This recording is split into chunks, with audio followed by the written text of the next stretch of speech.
Solve a question from paper 2 from summer 2023. So this is question 5 to be more precise. Work out 11 over 12 plus 3 over 4. Give your answer as a mixed number in the simplest form. Okay, so I'm going to write it over here.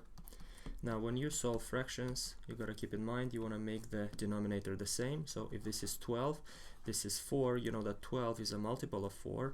So we have to multiply 4 by 3 to get to 12. We're going to do that. And now we continue writing 11 over 12 plus 3 times 3, that's a 9.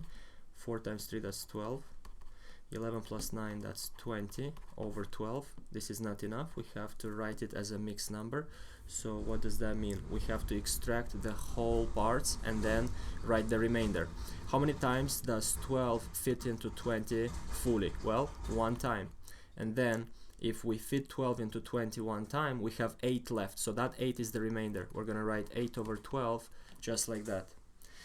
Finally, to write the answer, we have to simplify. I'm going to do 1. And then 8 over 12 we can simplify by 4. We can divide by 4. 8 by 4 is 2. 12 by 4 is 3. That's going to be the final answer.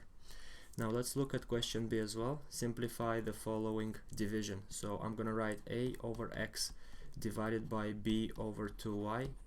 The process is very simple. Remember the following. You write the first one as it is, a over x, and when you do division with a fraction, you just multiply with the inverse. So I'm gonna swap the places here, 2y over b.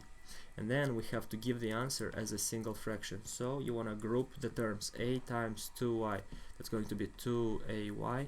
And then on the bottom we have x times b, which is bx. That's going to be the final answer. Hope this makes sense, and we are done.